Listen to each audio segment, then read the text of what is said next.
안녕하세요. 성공예감 이대호입니다.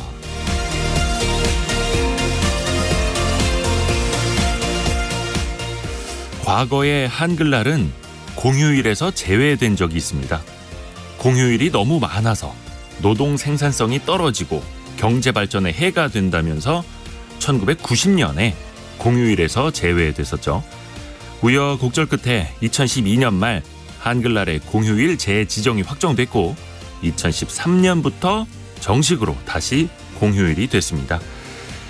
생각해보면 우리 고유의 문자가 있었기에 그리고 우수한 한글이 있었기에 우리가 문화, 경제적으로 높은 수준의 발전을 이룬 것이죠.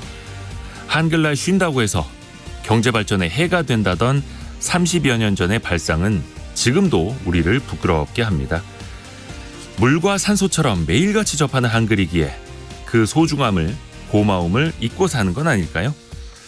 어쩌다가 컴퓨터 키보드나 스마트폰으로 중국어나 일본어를 옮겨 적는 사람을 보면 한글의 우수성을 절실히 느끼게 됩니다. 대한민국이 빠르게 성장할 수 있었던 배경에 한글을 절대 빼놓을 수 없는 이유이기도 합니다. 577돌 한글날 성공예감 이대호입니다. 시작합니다.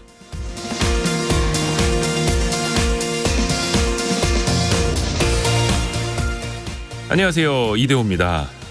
10월 9일 월요일이고요. 오늘은 일요일 같은 월요일, 잊지 말아야 할 한글날이기도 합니다. 오늘의 경제상식 퀴즈부터 내드리고 여러분과 소통을 시작하겠습니다. 오늘도 생방송으로 여러분과 함께 하고요. 주택도시보증공사 허그가 제출한 자료를 보면요. 부채 비율이 90%가 넘는 이 주택의 보증 사고율이 22%였습니다. 그러니까 전세 보증금이랑 집주인이 받은 대출 이걸 합했을 때 집값의 90%를 넘으면 5집 중에 한 집에서 보증금을 제대로 못 돌려주더라 이런 뜻인데요. 집을 팔더라도 보증금을 돌려받기 힘들어진 이 주택을 뭐라고 할까요? 역전세보다 더 심각한 일종의 텅텅 비었다라는 뜻을 갖는 표현이기도 합니다. 알맹이가 없다라는 뜻이기도 할 텐데요.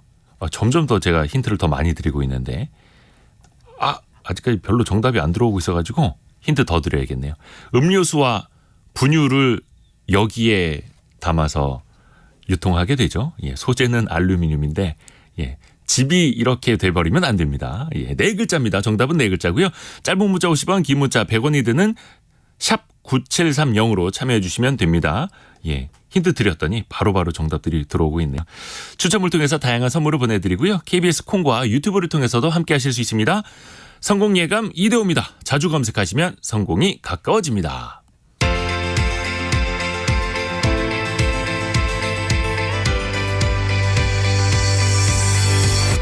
KBS 1라디오 성공예감 이대호입니다.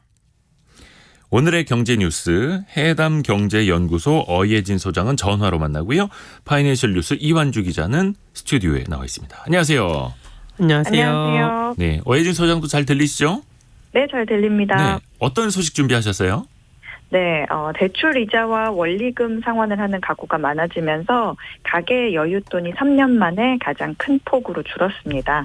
다른 한편에서는 아파도 병원에 못 가는 사람이 늘어나고 있는데요. 이 얘기 해보고요. 정부가 땅 투기를 막기 위해 도입한 농지법 이후에 주말 농장, 귀농 등 이 농지 수요가 줄어든 것으로 나타났습니다. 문제는 고령 농민들의 생활이 어려워졌다는 건데 이 소식까지 전해드리겠습니다. 네, 잠시 후에 들어보고요. 이완주 기자 아이템은요? 네, 영화를 보거나 해외에 출국할 때 지금 우리 국민들 법정 부담금을 내고 있는데요. 네. 이게 세금은 아니지만 준조세 성격을 갖는데 어떤 건지 알아보고요. 이어서 온라인 간편 결제가 자금 세탁 경로로 악용될 수 있다는 뉴스도 같이 준비했습니다. 네, 그러면 전화 연결하고 있는 어예진 소장부터 아이템을 들어볼게요. 가계 여윳돈 통계가 나왔어요. 이게 네. 줄었다는 얘기죠? 그렇습니다. 지난 2분기 기준으로 1년 전보다 14%가량 가계 여윳돈이 줄어든 것으로 나타났습니다. 통계청에 따르면 지난 2분기 가계 월평균 흑자액은 114만 원으로 전년 동기 대비 18만 원이 줄었는데요. 이는 코로나 이전인 2020년 이후 최대 감소폭입니다. 여기서 월평균 흑자액이라고 하면 세금, 연금, 보험료, 이자 등을 다 내고 식료품 등 살림에 필요한 지출도 다 하고 남은 여윳돈을 말합니다. 가계 흑자액은 작년 3분기부터 4분기 연속 감소하고 있는데 감소폭이 작년 4분기 마이너스 2.3%에서 점점 커지고 있다는 게 주목할 점입니다. 이게 그 이유를 살펴봐야 될 텐데 아무래도 빚을 갚는 데 돈을 더 많이 써서 그럴까요? 아무래도 그렇습니다. 지난 2분기만 해도 이자 지출 증가율이 1년 전보다 7% 늘었는데 올해 1, 2분기는 무려 42%대로 급증을 했습니다. 네. 지난해 7월 기준금리가 1.75%에서 2.25%로 빅스텝을 한 이후에 계속된 가파른 금리 인상 때문인데 이는 통계가 작성되기 시작한 2006년 이후 최대 증가율입니다. 금리 인상 때문에 가계가 소비에 쓸 돈이 줄어들고 있는 건데 문제는 물가죠. 고물가가 이어지면서 아무리 소비를 줄이려고 해도 지출한 돈은 더 늘어나게 됐습니다. 이런 가운데 원금 상환액 증가는 이자보다 큰 역할을 했습니다. 이자가 비싸지니까 빨리 대출을 갚으려는 것도 있고 은행이 주택담보대출을 해줄 때 원금 분할 상환을 강제하고 있다는 점 그리고 정부의 대출 갈아타기 유도로 인한 기존 대출 원금 상환 등인 것으로 추측이 됩니다. 원금 상환액도 이자 지출이나 세금처럼 가처분 소득에서 빠지기 때문에 가계 흑자폭이 줄어드는 데 큰 영향을 주거든요. 그래서 앞서서 제가 가구당 월평균 18만 원의 가계 흑자가 줄었다 이렇게 말했는데 네. 이 말은 금리가 올라서 이자를 갚느라 월평균 18만 원어치 돈이 부족해서 가계에 고통을 줬다라고 생각할 수 있지만 그러려면 금리가 올라서 이자를 더 받게 된 가계도 있어야 되기 때문에 그보다는 그만큼의 원금 상환이 있었다고 해석하는 게 더 일리가 있습니다. 사람들이 덜 입고 덜 먹고 덜 사면서 빚을 줄여나간 거죠. 그러면서 또 소비가 잘 안 되고 투자가 또 잘 안 되고 하면서 경제는 또 악순환으로 갈 수 있는 거고요. 또 다른 한편에서는 건강보험료를 제대로 내지 못하는 사람이 많이 늘고 있다고요.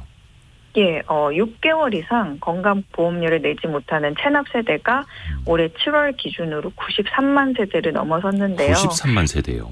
네, 이 가운데 월 5만 원 이하의 보험료도 못 낸 생계형 체납은 71만 세대로 전체 체납 세대의 76%인 것으로 조사가 됐습니다.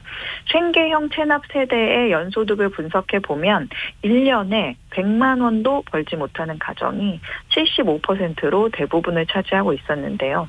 보통 이 회사원들은 실제 소득에 대해 건보료가 매겨지지만 지역가입자들은 실제 소득이 아닌 보유한 자동차라든지 부동산 등에 따라서 건보료가 측정이 됩니다. 네.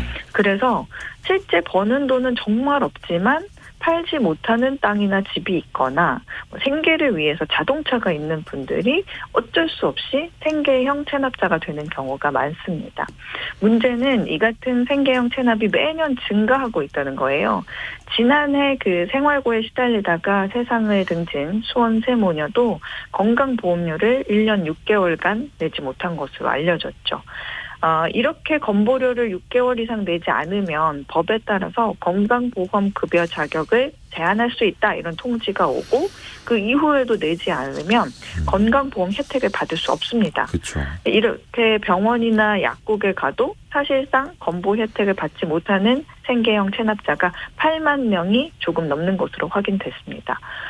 건강보험공단은 저소득 취약계층 의료 수급권을 보장하기 위해서 체납된 건보료를 면제해주는 제도 기준을 조금씩 확대하고 있는데 일부에서는 저소득 체납자의 보험료 부담을 덜기에는 역부족이다 그러면서 사회보장 취지에 맞게 기준을 좀 더 완화하자 이런 제안이 나오고 있습니다. 체납된 건보료를 면제해 주는 제도도 있군요. 이거는 건강보험공단에 좀 문의를 하시면 정말로 이제 좀 필요하신 분들은 좀 문의를 하시면 될 것 같고요. 자, 이완주 기자가 골라온 경제 뉴스도 듣고 가겠습니다. 아까 영화를 볼 때나 아니면 출국할 때도 법정 부담금이 붙는다라고 했는데요. 법정 부담금이 정확히 뭔지 어디 붙는지부터 좀 알려주세요. 예, 그 법정 부담금은 세금은 아니지만 특정 공익사업과 연계해 법률에 따라 의무적으로 내야 하는 돈인데요.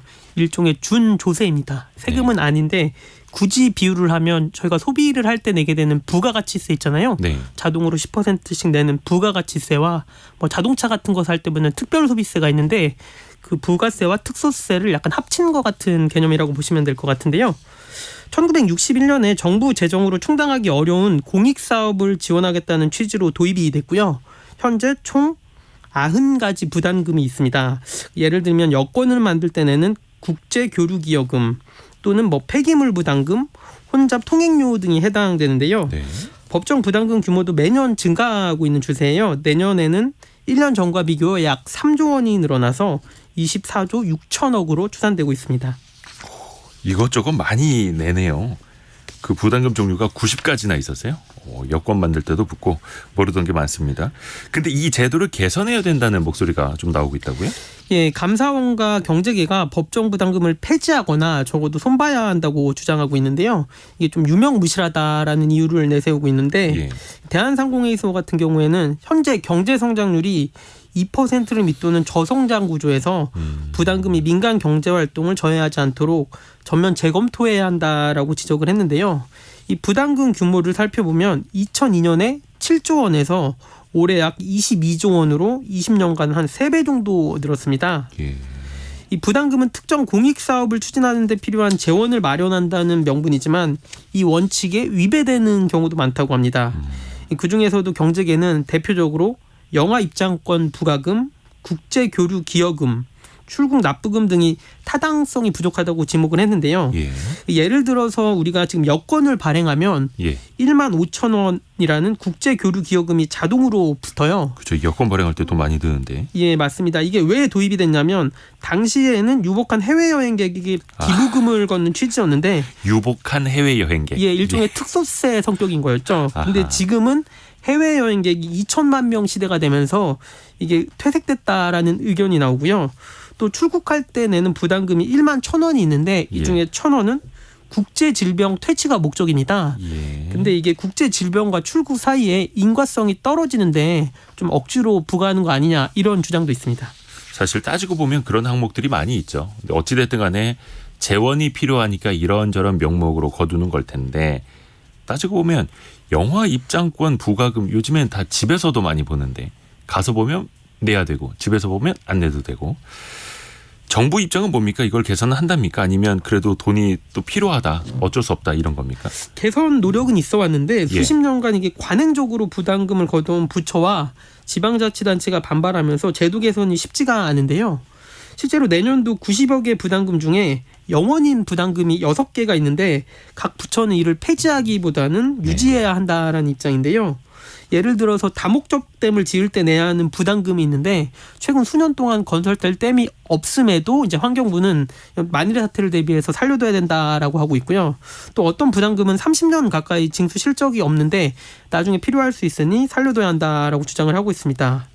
이 개정이 쉽지 않은 이유가 부담금은 조세 저항이 적고 국회 통제도 적게 받기 때문인데요. 네. 이게 지금 국민 여러분 대부분 다 모르셨을 거잖아요. 또 이 부담금 같은 경우에는 일반 회계가 아니라 기금 또는 특별 회계에 귀속돼서 사업비 확보도 쉽습니다. 하지만 이게 보이지 않는 증세라는 비판도 있는 만큼 사회적인 좀 논의가 필요하다라는 지적이 나오고 있습니다. 그렇죠. 살짝 끼워 넣는 이 부담금 때문에 나 영화 보러 안 갈래요. 여권 발행 안 받을래요. 또 이럴 수도 없는 거니까요. 조금 더 사회적인 논의가 필요해 보이네요. 자, 어예진 소장. 네. 네. 농지법 이야기 해볼까요? 이것도? 네, 우리나라는요, 그 농지의 경우 농민만 소유할 수 있게 되어 있는데 부모님이 소유했던 농지를 도시에 사는 사람들이 상속받은 경우, 300평 정도 이하의 땅에 주말 농장을 할 경우는 예외로 땅을 소유할 수 있게 인정을 해주고 있습니다. 네. 다만 이 도시인이 이런 사유로 농지를 소유하게 되면 반드시 스스로 농사를 지어야 되지 그렇지 않으면 정부가 1년 내에 팔도록 강제를 하고 있습니다. 예를 들어서 어떤 농촌 땅이 개발이 될 거다 이런 정보를 듣고서 주말 농장을 하겠습니다 하면서 농지를 사고 그리고 나서 개발이 될 때를 기다리면서 농사 안 짓고 그냥 소유만 하고 있을 수도 있는데 이 경우에는 말씀드린 대로 농지 처분 명령을 내립니다. 그리고 농지를 처분을 하면 농사를 짓지 않고 농지를 팔았기 때문에 양도소득세를 아파트 매매 시보다 20%포인트 더 중과해서 매기죠. 그래서 아무리 개발 정보를 미리 빼내서 농지를 사더라도 직접 농사를 짓지 않으면 곧 처분 명령을 받게 되거나 개발이 되더라도 차익의 대부분은 세금으로 내야 하는 그런 상황이 됩니다. 그러면 그냥 주말에 직접 농사를 지으면 되지 않느냐 하겠지만 농사일 말고 연간 3,700만 원 이상의 소득이 있으면 그 사람은 사실상 농사를 안 지은 걸로 간주합니다. 아하. 직접 내려와서 주말마다 열심히 농사를 짓더라도 다른 소득이 많이 있으면 농사를 안 지은 걸로 본다. 네. 규정이 좀 엄격하네요. 근데 네. 요거를 또 이용 혹은 악용하는 사람들도 있고 해서 법도 여러 차례 바뀌었다면서요. 그렇습니다. 지난 5월 농지법을 개정해서 우량 농지에 해당하는 농업진흥지역에서는 주말 농장 목적의 농지를 취득할 수 없고 그 외의 지역에서 주말 농장을 하려면 직업, 영농 경력 등을 담은 영농 계획서를 의무 제출하도록 했습니다. 외지인이 농지를 사서 귀농한다면 지역 농지위원회의 심의를 통과해야 하고요. 또 지난 8월에는 일부 개정안을 통해서 구입한 후 3년이 지나야 지인 위탁이나 농어촌 공사 위탁을 할 수 있도록 법을 바꿨습니다. 네. 일반적으로 이 투기 목적으로 농지를 구매하면 대부분 3년 이내에 개발 바람이 불고 가격이 오르기 때문에 대부분 3년 이내에 처분을 하는 경우가 많아서 투기 목적으로 구매한 사람과 실제 농사를 지으려고 했다가 불가피하게 못 짓게 된 경우를 구별할 수 있지 않느냐 이런 게 규제를 강화한 취지입니다. 그렇죠. 농지는 농사를 짓는 사람에게 이게 이제 법의 취지이긴 한데 이런 규제가 부작용이 크다는 반론도 있죠. 네. 이 농지법이 도시인의 농지 취득을 막는 목적은 달성할 수 있을지 몰라도 그렇게 되면 농민들이 땅을 팔아야 할 일이 생기면 누구한테 파느냐에서 문제가 생깁니다. 아하. 예, 농부들이 고령이 되거나 질병이 생기거나 혹은 가정에 목돈이 필요한 일이 생기면 땅을 팔아야 되는데 그 땅을 사줄 여력이 있는 도시인들은 이런 규제 저런 규제로 땅을 못 사게 되고 그러면 또 농촌의 땅값은 오르지도 못하고 또 땅을 팔아야 할 사정이 생겨도 못 팔게 된다는 겁니다. 사실 이렇게 농지 매입 규제가 강화된 거는 2021년 LH공사 내부 직원이 개발 정보를 빼내서 농지 투기를 하는 바람에 이걸 네. 한번 막아보자 하면서 이렇게 된 거거든요. 그런데 이 농지 매입 규제는 농지 투기 가능성이 거의 없는 이 전국의 시골 구석구석까지 다 적용되는 규제라서 도시에서 멀리 떨어진 지역의 농지를 갖고 있는 농민들의 피해가 크다는 겁니다. 실제로 올해 1월에서 8월 매매 거래된 농지를 보면 전년 대비 30%가 줄었습니다. 네. 농지법 개정 전과 비교하면 거의 반토막 수준이거든요. 근데 그렇다고 농지 투기를 풀어줄 수도 없고 특정 지역의 농지에만 이런 규제를 만들면 그거는 그 근처에 곧 개발 계획이 있다는 걸 알리는 신호가 또 되는 거라서 그것도 좀 난감합니다. 그래서 농지 거래를 좀 활발하게 해야 그래도 농촌도 살리는 거니까 농지 투기도 어느 정도 허용을 해야 되는 거 아니냐 이런 목소리도 나오고 있습니다. 어려운 문제네요. 네. 표현해 준 것처럼 이러지도 못하고 저러지도 못하고 농지법 관련된 이야기 들어봤고요. 자, 이환주 기자에게 갑니다. 요즘에 어르신들도 간편 결제 많이 쓰십니다. 삼성페이나 카카오페이, 네이버페이 종류도 정말 많습니다.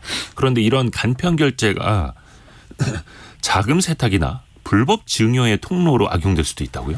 예, 일단 간편 결제 뜻부터 살펴보면 네. 이 공인인증서를 사용하지 않고 비밀번호나 지문, 얼굴 등 생체 정보 등으로 간편하게 인증수단으로 활용해서 이용할 수 있는 서비스인데요. 네. 올 상반기 기준 간편 결제 이용 금액이 하루에만 약 8,500억 원으로 1년 전보다 20% 가까이 늘었습니다. 이 이용 건수도 하루에 2,600만 건이 넘는데요. 네. 매일 국민의 절반 정도가 이 간편 결제를 이용한다라고 볼 수 있습니다. 근데 이제 간편 결제를 할 때 이 가상 계좌라는 걸 만들어서 돈을 보내고 받기도 하는데 네. 이 금융당국 같은 경우에는 이 가상 계좌가 자금 세탁의 통로가 될 수 있다라고 보고 있습니다. 이 가상 계좌라는 게 임시적으로 만들어서 제3자 누구나 입금할 수 있고요. 입금자의 실명과 계좌를 알 수 없기 때문인데요. 예를 들어서 설명하면 그 100만 원짜리 시계를 산다라고 하고 아버지가 일부러 한 1억 원 정도를 입금을 합니다. 가상 계좌예요? 예. 그런데 아차 이게 시계가 100만 원인데 1억 원을 입금했으니까 9,900만 원을 돌려받는데 이게 누가 보낸지 모르니까 이거를 이제 우리 딸 계좌로 보내주세요 하고 받는 겁니다. 그럼 이제 자녀 계좌로 9,900만 원이 들어오는데 이 돈에 출처가 없으니까 이게 부모님 돈이었잖아요. 예. 근데 이게 자금 세탁 용도로 일종의 증여가 되는 건데요. 이게 왜 방송에서 이런 방법을 알려주느냐 생각할 수 있는데 이게 저희가 알면 이미 그 금융당국도 다 알고 있고요. 그렇죠. 주의해야 된다라고 보도자료도 낸 상황입니다. 이게 증여세를 탈루하는 일종의 나쁜 통로로 활용이 될 수 있다라는 건데요. 더 심각한 거는 각종 코인이라든지 가상자산 이걸 활용해서 악용해서 돈 세탁을 할 때도 간편 결제가 악용될 수 있다고요. 예, 현재 국내에서는 가상자산 뭐 비트코인 같은 걸로 물품을 직접 구매하는 게 불가능하거든요. 그래서 물품을 구매하려면 이 결제 대행 업체를 이용해야 하는데 이를 활용한 겁니다. 예를 들어서 제가 가방을 하나 사고 싶은데 네. 코인 결제 대행 업체인 이대호 편집장에게 제가 갖고 있던 뭐 코인을 보냅니다. 네. 뭐 한 몇천만 원을 보낸다라고 치면 그럼 이대호 코인 결제 대행 업체는 제 가상 계좌에 무통장으로 돈을 보냅니다. 예. 그리고 그 돈을 받아서 가방을 사면 되는 건데요. 네. 이게 실제로는 가방을 사지 않았는데 거래를 하면서 자금을 세탁을 할 수도 있고요. 그러니까 돈만 오가는. 예, 아까처럼 이렇게 거스름돈 명목으로 과도한 돈을 이렇게 세탁을 할 수 있는 겁니다. 이게 왜 번거롭게 이렇게 하느냐 보니까 저는 코인을 보냈으니까 일종의 매도 효과가 있고 코인 결제 대행 업체는 코인을 사들이는 효과가 있는 겁니다. 한마디로 이 코인 출처를 확인할 수 없는 코인 가상 계좌를 통해서 자금 세탁을 할 수 있다라는 건데요. 네. 비슷한 방식으로 상품권 빵에도 활용을 할 수가 있습니다. 이 문제는 저희가 많이 쓰는 뭐 토스, 카카오페이, 네이버 페이와 같은 대형 업체들도 자금 세탁 방지 인력을 두고는 있는데요. 뭐 이런 큰 기업도 한 대여섯 명으로 많지가 않고요. 작은 업체들 같은 경우에는 뭐 한두 명이 있는데 그마저도 다른 업무와 겸임하는 경우도 많아서 네. 이걸 실제로 모니터링하고 발굴하기가 쉽지는 않은 상황입니다. 고은호 님이 똑똑한 분들 많네요라고 글을 올려주셨는데 사실 요거는 이제 금감원을 비롯해서 금융당국이 주시하고 있는 겁니다. 이걸 악용하지 말아라. 그리고 조금 더 제도 개선이 필요하다. 금융회사들도 더 신경을 써야 된다. 이런 메시지를 낸 거죠. 자, 오늘 파이낸셜 뉴스 이환주 기자 그리고 해담경제연구소 어예진 소장 함께했습니다. 고맙습니다. 감사합니다. 감사합니다.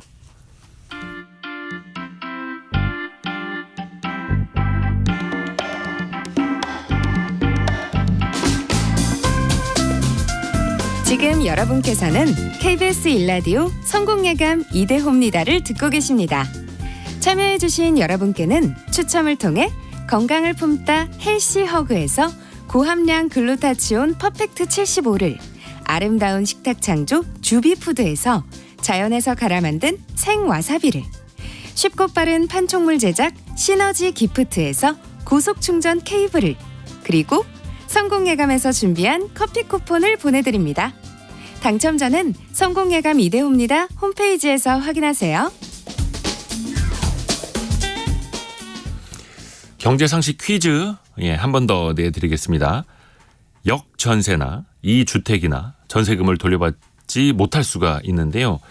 역전세는 기존에 계약했을 때보다 전세 가격이 더 떨어졌을 때를 말하죠. 그래도 요즘에는 좀 전세 가격이 반등한다고 해서 역전세 우려는 작년 이맘때 보다는 좀 덜한 상황이긴 한데요. 문제는 이 주택입니다. 집주인이 받은 대출과 보증금을 합친 금액이 집값보다 높아져 버리면 세입자가 나갈 때 보증금을 제대로 받기가 어려워지죠. 보증 사고가 날 수 있는 속이 빈 이것과 같다라고 해서 붙여진 이 주택의 이름 4글자로 보내주시면 됩니다. 뭐 땡땡 전세, 땡땡 주택 뭐 다 좋습니다. 속이 빈, 매달아 놓으면 요란한. 예전에는 그 허니문카 뒤에다가 줄로 매달아서 이거 끌고 다니기도 했었는데 요즘에는 예 그런 문화가 싹 다 사라졌죠. 많은 분들이 그 문자 메시지 보내주셨는데요. 6624님. 제 동생이 이사를 해야 하는데 집주인이 전세금을 내주지 않아서 밤잠을 못 이루고 있어요. 예, 이 주택이거든요. 네.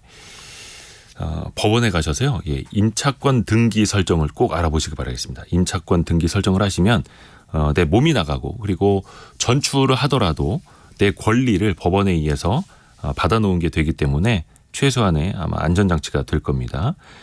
김효영님. 내 집 장만 위해서 맞벌이 하면서 알콩달콩 살아가고 있습니다. 힘 좀 주세요라고 하셨는데요. 예, 제가 사실 뭐 드릴 거는 없습니다만 힘은 많이 드릴 수 있습니다. 예. 김효영님, 예, 내외분, 맞벌이 하시는 내외분 항상 힘내시고요. 화이팅 하십시오. 그리고 6024님, 땡땡 전세입니다. 우리 모두 조심합시다. 사랑합니다. 라고 또 메시지를 주셨습니다. 9088님은 땅콩잼 발라서 빵 먹다가 땅콩 주택이라고 쓸 뻔했어요. 라고 하시다가 정답은 맞춰주셨습니다. 그리고 5194님도 아들이 수원에 사는데 지금 이 상황과 비슷해서 걱정입니다. 라고 이야기해 주셨습니다.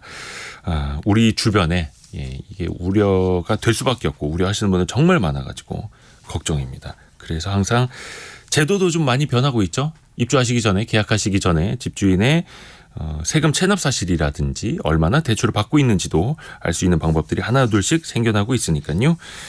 조금 더 활용을 잘 해봐야겠습니다.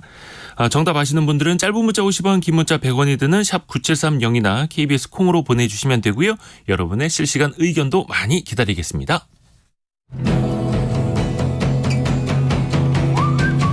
오늘의 움직임에 주목하고 세상의 흐름을 놓치지 않습니다. 여러분의 내일을 응원하며 성공의 열쇠를 함께 찾아갑니다. 성공예감 이대호입니다. 이거 항상 궁금했는데요. 영국에서 뛰고 있는 손흥민 선수, 미국에서 뛰고 있는 류현진 선수는 어느 나라에 세금을 낼까요? 또 류현진 선수는 캐나다에 살지 않나요? 예. 궁금해집니다. 내 돈은 아닙니다만. 근데 멀리 갈 것도 없이 유튜브라든지 아니면 온라인 쇼핑몰을 통해서 해외에서 버는 돈이 있다면 이거 세금 어떻게 처리해야 될지 오늘 슬기로운 세무생활 시간에 한번 들어보겠습니다. 누리세무그룹의 김철훈 대표 세무사입니다. 안녕하세요. 안녕하세요. 손흥민 선수, 네. 이강인 선수, 아니면 기업에서 해외 주재원 나간 분들, 뭐 기자들은 특파원. 그러면 세금은 어디에다 내게 됩니까? 결론부터 말씀드리면은 이제 본인이 거주하는 나라, 그 국가에 세금을 내게 되는데요. 예. 제가 뭐 말씀은 쉽게 드렸지만 뭐 이걸 실제로 판단하는 건 너무 어려운 건데요. 예. 뭐 예를 들어 보면은 영국에서 지금 뛰고 있는 손흥민 선수 예를 들어서 우리나라 국세청은 손흥민 선수가 한국 사람이니까 예. 한국에 세금 내라. 요즘 한국 세수도 부족하다. 뭐 이렇게 할 거고요. 반대로 이제 영국의 국세청 입장에서는 손흥민 선수가 영국에서 돈을 버니까 영국에서 세금 내라. 돈을 벌고 도망가는 속칭 먹튀하지 마라. 이렇게 얘기가 나올 거예요. 이래서 원래는 한국 국세청에서도 세금을 내고 영국 국세청에도 세금을 내야 되는데 이제 다만 이제 하나의 소득에 대해서 두 번 세금을 내니까는 손흥민 선수 같은 경우는 억울할 거예요. 이런 분들을 이제 이중 거주자라고 이야기를 하고요. 그래서 이제 한국 국세청과 영국 국세청이 이제 세금에 관련해서 이럴 때는 한 번만 걷자라고 서로 약속을 하게 됩니다. 네. 이게 조세 조약입니다. 이 약속 조세 조약 내용 중에 이제 이런 경우에 거주하는 국가를 정하는 부분을 보면은요. 다음 5가지 순서에 따라서 이제 거주하는 국가를 정하게 돼요. 5가지 순서에 따라서. 예. 첫 번째 순서가 이제 가족과 함께 사는 나라를 거주하는 국가로 정해서 거기에서 걷자라고 네. 합니다. 근데 이 경우에도 결론이 안 나는 경우가 있어요. 예를 혼자 들어. 살거나? 네, 혼자 살거나 한쪽에는 어머니와 한쪽에는 아버지가 살면은 네, 정하기가 애매해지는 경우는 다음 순서로 넘어갑니다. 예. 다음 순서가 이제 돈을 훨씬 많이 버는 곳 또는 경제활동이나 재산이 많은 곳 나라에서 세금을 걷자라고 예. 하는데 이것도 비슷한 경우가 생길 수 있어요. 그랬을 때 이제 세 번째 순서는 일 같은 거 안 할 때는 어디에 있느냐, 보통 어느 나라에서 시간을 보내느냐 아하. 이걸 가지고 일상적 것을 따져서 이때 걷게 되고요. 이랬을 때도 비슷한 경우들이 실제로 있었어요. 그러면은 그 다음 이제서야 국적이 어디냐를 따지게 되고요. 이때도 이중 국적이 있는 사람이 있는 경우라고 한다면 그 다음에서 이제 그냥 두 나라 국세청에서 만나서 서로 조금씩 양보해서 합의를 해서 걷도록 하자라고 규정을 해놨습니다. 그래서 우리나라 세법도 보면 뭐 거주자, 비거주자 뭐 이런 식으로도 표현을 네, 하잖아요. 맞습니다. 일단은 거주를 많이 하는 것이 굉장히 중요하다라는 네. 걸로 또 귀결도 될 텐데요. 근데 1년은 365일이고 이 중에 어느 나라에 며칠 거주한다. 네. 왔다 갔다 하는 사람들도 있을 거 아니에요. 많이 있죠. 예. 일단은 우리나라에서 거주할 따지는 기간을 보면은요. 주소를 뒀으면 기간과 상관없이 우리나라 주소를 뒀으면 기간과 상관없이 거주자가 되고요. 그게 아니라고 한다면 183일 1년이 365일이니까는 183일 하면은 반을 넘어가죠. 1년에 반 이상을 우리나라에 거소를 뒀다면 우리나라의 거주자가 됩니다. 아, 그러니까 어딘가에 전입신고를 해놨다면 네. 그냥 국내에 주소를 둔 사람인 거고 맞습니다. 그게 아니라면 183일 이상. 이거는 365일의 과반이네요. 그러면. 맞습니다. 그리고 이 주소 단순히 주민등록상 주소를 뒀다라는 요걸로 끝나는 게 아니라요. 이제 우리나라에서 보는 주소는 민법에 나와 있는 주소를 보고 있거든요. 네. 민법에서는 주소는 그냥 생활의 근거예요. 내가 주민등록증에 나와 있는 그 주소지가 아닌 내가 가족과 같이 산다든지 아니면 실질적으로 내 재산이 있다든지 생활 전반을 다 따져보고 나서 여기가 주소다라고 결정을 해주게 됩니다. 그렇기 때문에 한국에서는 이제 한국 거주자가 되고요. 해외 현지에선 그 나라 거주자가 되는 경우들이 의외로 많이 있고요. 이런 분들은 아까처럼 이중 거주자라고 이야기를 하고요. 이럴 땐 두 나라에 다 세금을 내야 하는 경우도 있어요. 심지어는 이중 거주자가 아니라 세 나라, 삼중 거주자, 사중 거주자도 있습니다. 예? 아니 그러면 두 나라, 세 나라에다가 세금을 낸다고요? 네, 그렇게 될 수도 있기 때문에 이게 아주 복잡한 거예요. 그럼 너무 억울해지겠는데요? 뭐 3분의 1씩 받는다면 몰라도 네, 받을 것도 다 받으려고 할 다 거예요. 받죠. 각 나라에서. 안 그래도 우리나라도 그렇고 지금 세수가 많이 부족하니까 예. 한 푼이라도 더 거두려고 할 텐데 맞습니다. 그러면은 해외에서 세금을 내고 왔다. 네. 이거 증빙하면 네. 우리나라에는 안 내도 되는 겁니까? 어떻게 돼요? 네, 낼 수도 있고 안 낼 수도 있는데요. 이게 어떤 거를 근간으로 하냐면은 예. 이제 외국에서 세금을 냈다거나 아니면 내야 할 세금이 있다면 이만큼을 공제해주는 외국 납부 세액 공제라는 제도가 있어요. 예. 요걸 이용을 하는 건데요. 근데 이제 해외에서 만약에 예를 들어서 10%의 세금을 냈는데 우리나라는 세율이 30%다. 라고 하면은 이 차액인 20%만큼은 한국에 내고 정산을 해야 돼요.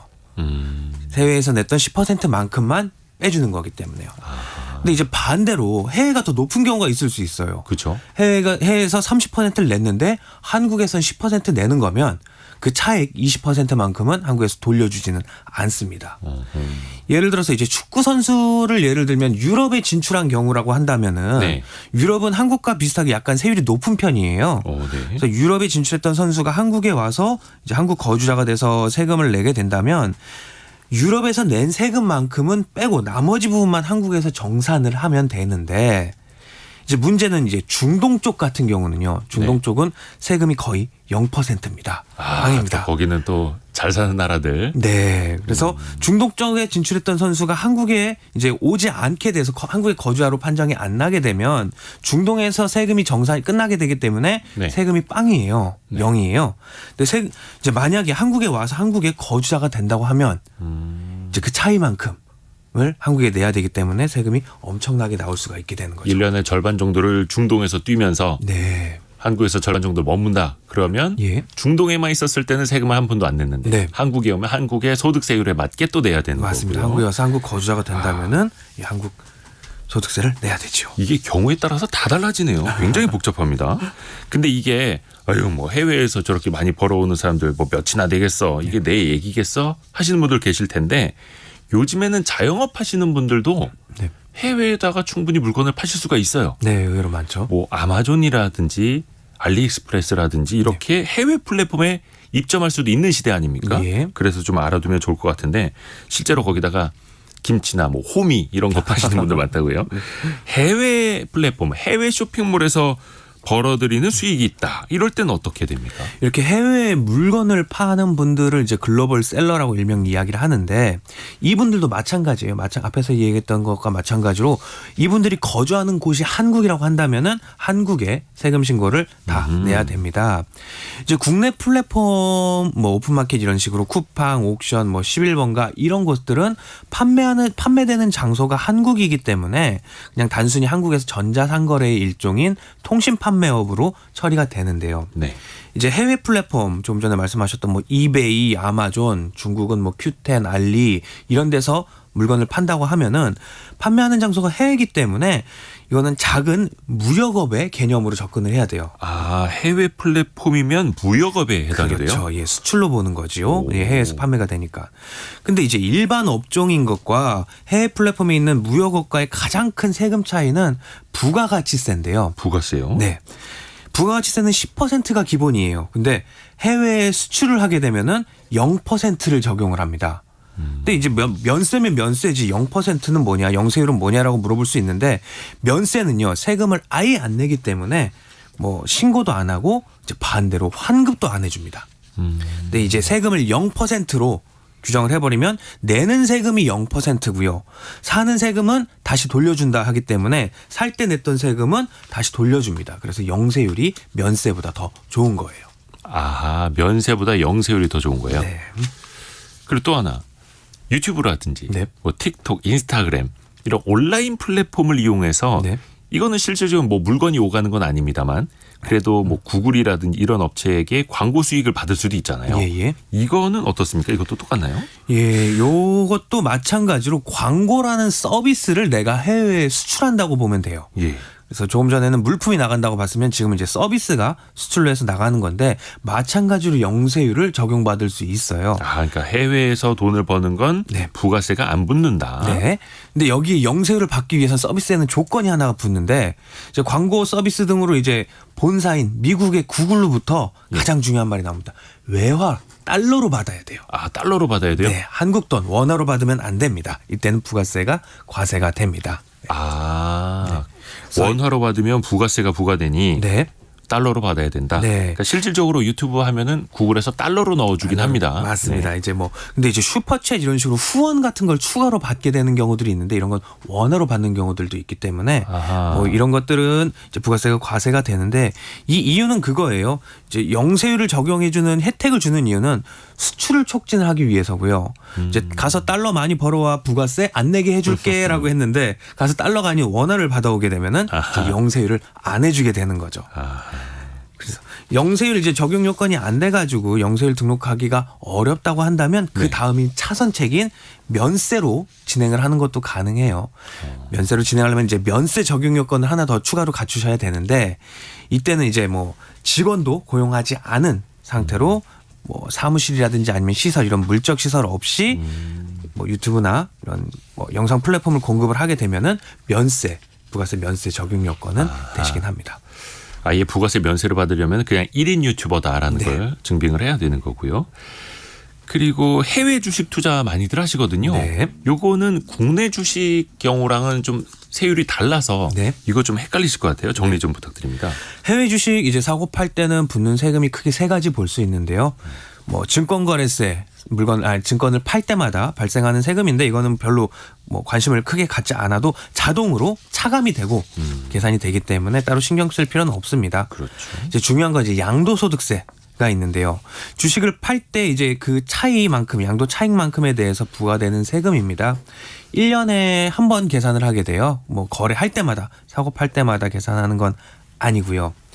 이게 내가 팔았던 뭐 주식에 대해서 이익이 1년 동안 250만 원을 넘게 되면은 그 250만 원 넘는 거에 대한 차익에 대해서 22% 세금을 내야 되고요. 이거는 뭐 따로 계산해 주는 게 아니기 때문에 본인이 작년에 있었던 내용을 가지고 국세청에 다음해 5월 1일부터 5월 말일까지 직접 신고 납부를 해야 됩니다. 그러니까 해외 주식은 250만 원을 초과한 네. 수익에 대해서는 세금을 내야 되는데 네.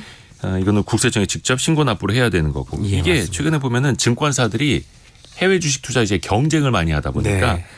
대행해주는 서비스도 많이 네, 하더라고요. 해주고 있습니다. 그래서 네. 증권사들에게 좀 물어봐야 됩니다. 예, 조금 저렴하게 할 수 있는 방법이고요. 그게. 네. 해외 주식 투자 이걸 조금 내가 수익이 났는데 네. 직접 하는 건 좀 어렵고 증권사가 대행해 줄 수 있는지 물어보시고요. 그것도 일정 금액에 따라서 또 달리하는 증권사들이 있는데 맞습니다. 그럴 때는 다 금액에 상관없이 무료로 해주는 그런 증권사를 쓰는 것도 방법입니다. 네. 마지막으로 간단하게 네. 그 여행 갔거나 유학 가 있는 가족에게 돈을 보내면 네. 여기에도 세금이 붙습니까? 네, 따로 단순히 이제 해외로 송금하거나 뭐 돈을 받는 거에 대한 세금은 따로 있지는 않지만 이제 다만 주의할 점은 이 돈에 나가고 들어오는 성격 또 사유가 중요합니다. 근거 없이 만약에 돈을 보내거나 받는 경우에는 증여세라든지 아니면 해외 재산 신고 누락에 관련된 세무조사까지도 받을 수 있기 때문에 아이고야. 예, 조심하셔야 됩니다. 오늘 김철훈 세무사와 함께했습니다. 고맙습니다. 감사합니다. 라디오 정보센터 잠시 다녀오죠. 가을 이사철인 지난달 서울 아파트 전세 거래 비중이 2년 4개월 만에 최대를 기록했습니다. 월세보다 전세를 찾는 수요가 증가한 것으로 최근 나타나고 있는 전세값 상승세가 당분간 이어질 것으로 보입니다. 이스라엘과 팔레스타인 무장정파 하마스 간 무력 충돌이 사흘째로 접어들고 있는 가운데 양측 사망자가 1,000명을 넘었습니다. 미국은 이스라엘을 지원하기 위해 항모전단을 이동 배치하고 군장비 등을 제공한다고 발표했습니다. 아프가니스탄에서 현지 시간 지난 7일 발생한 강진으로 인한 사망자가 2,445명으로 늘어났다고 로이터 통신이 보도했습니다. 케냐의 켈빈 키프텀이 인류 최초로 마라톤 풀코스를 2시간 1분 안에 달렸습니다. 키프텀은 어제 시카고 마라톤에서 2시간 0분 35초의 레이스를 마쳐 종전 기록을 34초 당긴 세계 신기록을 세웠습니다. 지금까지 라디오 정보센터 조진주였습니다. 찬바람 불 때쯤 되면요. 연금에 대한 이야기가 언론에서 더 많이 나올 겁니다. 왜냐하면 세제 혜택 받는 부분이 또 있거든요. 그런데 세제 혜택뿐만이 아니라 스스로 노후 준비를 최소한 1층, 2층 아니고 3층 정도로 해놔야 된다. 국민연금, 퇴직연금, 개인연금까지 이런 목소리 아마 많이 들어보셨을 겁니다. 근데 이게 또 생각만큼 잘 되진 않아요. 돈워리 투자백서 시간입니다. 연금박사 상담센터의 이영주 대표와 이야기 나눠보죠. 안녕하세요. 안녕하세요. 이영주입니다. 반갑습니다. 이번에 이야기 나눌 거는 국가에서 해주는 공적연금이 아니라 개인이 추가로 해야 하는 개인연금인데 이게 좀 종류가 다양하죠. 그렇죠. 이제 보통 공적연금이라고 하게 되면 우리가 국민연금이나 공무원연금 같은 국가에서 준비해주는 연금이지만 네. 그거 말고 이제 개인이 스스로 준비할 수 있는 연금도 많이 있는데 보통 우리가 사적연금이라고 표현하거든요. 네. 퇴직연금도 사적연금에 포함되는 것이고요. 기업에 준비해주는 회사니까 거. 네. 민간 기업이니까. 그다음에 뭐 우리가 개인적으로 가입하고 있는 연금저축. 네. 그다음에 뭐 IRP 네. 이런 걸 우리가 연금 계좌라고 합니다. 그래서 뭐 연금 펀드 요즘 많이 하시는데 연금 펀드도 연금 저축의 한 종류고요. IRP에서도 투자가 가능하기 때문에 이런 거에 이제 사적 연금에 속하는 거고요. 좀 넓은 의미에서 개인 연금 보험. 그래서 이제 보험사에서 가입하는 연금 보험들도 이제 개인 연금에 포함되는 거니까 이렇게 하시면 내가 개인적으로 준비하는 사적 연금이다 보시면 될 것 같고. 공적 연금은 아니지만 주택을 담보로 연금 가입하는 주택연금, 네. 땅을 담보로 가입하는 농지연금 뭐 이런 것들이 다 있기 때문에 많이 좀 한번 종합적으로 보실 필요가 있고 이 중에서 지금 사적연금, 연금저축 이런 부분은 세액공제 혜택이 되기 때문에 그렇죠. 요즘 연말에 이제 은행이나 금융회사 가시면 이제 무지하게 홍보 많이 할 홍보 겁니다. 많이 하죠. 이제 세액공제 받으시라고. 네. 근데 이게 또 어떤 분들 입장에서는 그냥 열심히 일해서 저축해 놓으면 되지. 또 어떤 분들은 집이라도 하나 더 사놔야지. 네. 뭐 월세 주택이라도 해놔야지. 아니면 주식 투자를 꾸준히 해서 내가 돈 많이 벌어 놓으면 되지. 네. 라고 생각하실 수 있거든요. 네. 이게 좀 사적 연금이 꼭 필요할까? 그 말도 어떻게 맞는 얘기입니다. 뭐 내가 부동산으로 노후를 준비할 수 있는 것이고 그다음에 주식으로 할 수 있는 것이고 당연한데 사실 이 연금이라는 것은 노후를 생각해 보면은 꼭 필요한 이제 그 필요 조건 중에 하나가 되는 거죠. 네. 연금의 기원을 보면은요, 연금이 로마 시대의 군인 연금부터 시작을 했어요. 오, 그때로 거슬러 올라가나요? 네, 이게 왜 그러냐면 군인들은 이제 체력으로 일하는 집단이잖아요. 예, 몸이 생명이니까. 그렇죠. 그러니까 젊을 때는 열심히 국가를 위해 싸운다는 얘기입니다. 네네네. 근데 이분들이 나이가 들면 이제 체력이 떨어지니까 뭐 노후를 살 수 있는 방법이 없는 거예요.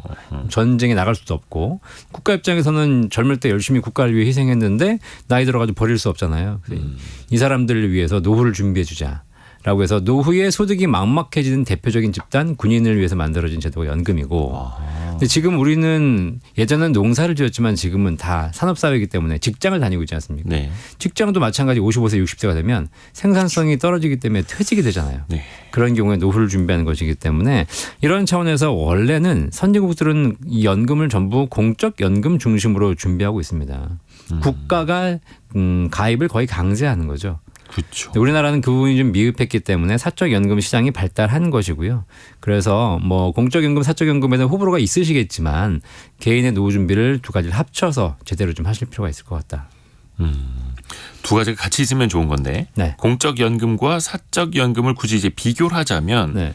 어떤 제도적인 측면에서 어떤 차이가 있는지도 좀 알려주세요. 당연히 공적 연금은 사회복지제도 차원입니다. 예. 그래서 사실 낸돈 대비 효과가 훨씬 좋아요. 아, 낸돈 대비 효과가 더 좋다. 네, 왜냐하면 국가가 절반을 지원해 준다고 생각하거든요. 그러니까 내가 낸 연금의 절반은 국가가 주는다고 생각하시면 됩니다. 오. 자, 그래서 결과적으로 지금 국민연금 받으시는 분들도 아시겠지만 낸돈 대비 효과가 되게 좋고요. 기초연금 같은 경우는 아예 세금으로 주기 때문에 이런 부분에서 복지제도이기 그렇죠. 때문에 훨씬 더 연금의 효과는 좋고 제도적인 측면에서도 뭐 상상하기 어려울 정도로 좋은 제도들이 많이 있습니다. 뭐 국민연금의 추후납부제도. 과거에 안 냈던 걸 나중에 내게 해준 제도 이런 제도들이 다 있는데 반대로 이제 그렇게 좋다 보니까 이제 제도 개혁이 좀 필요한 상황이 되었고 가성비가 좀 하락하겠죠. 하지만 사적 연금은 공적 연금에 비해서 연금액에 대한 어떤 조건이라든가 이런 건 떨어지지만 그래서 국가가 사적 연금을 좀 더 가입을 활성화하기 위해서 세제 혜택을 지원하고 있어서 네. 연금저축 IRP 같은데 세제 혜택을 지금 연말에 지원하고 있는 거죠.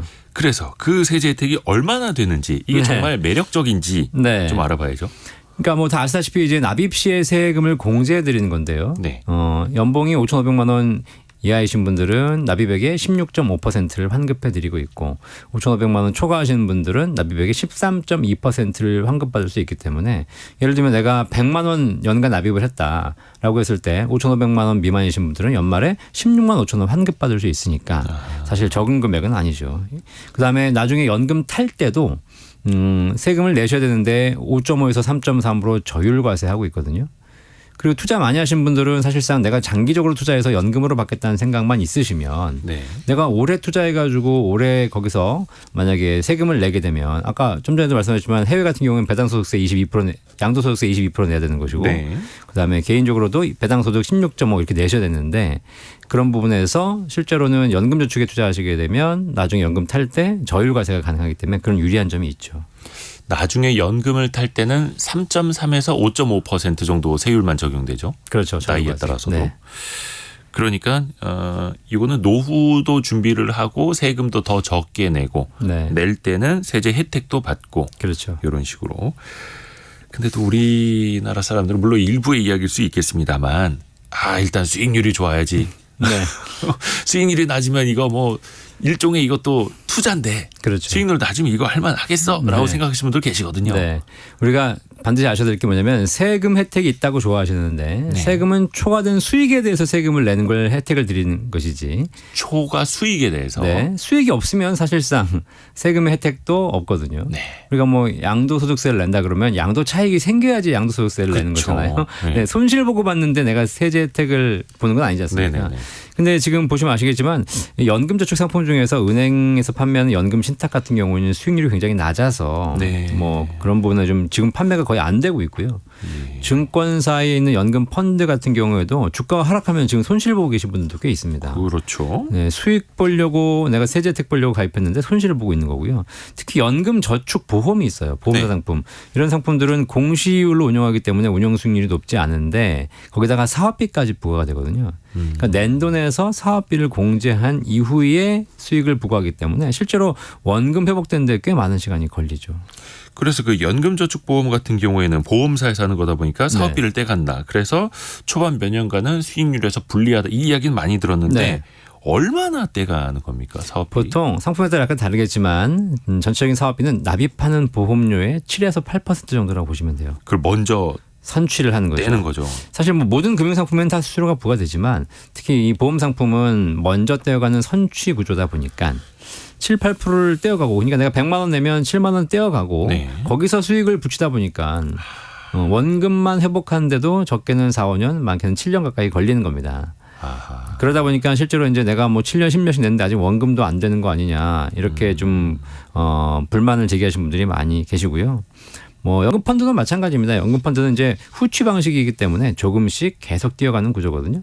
약간의 차이는 있습니다만은 어쨌든 선취 구조가 자산을 불리하죠. 불리는 데는 약간 불리하죠. 그렇죠. 복리 효과를 깎아먹게 되죠. 아무래도. 네. 그래서 수익이 난 것에 후취 나중에 떼어가는 게 더 나은데 연금저축 보험 같은 경우에는 먼저 떼간다. 그래서 네. 좀 불리하다라는 그렇죠. 거고요.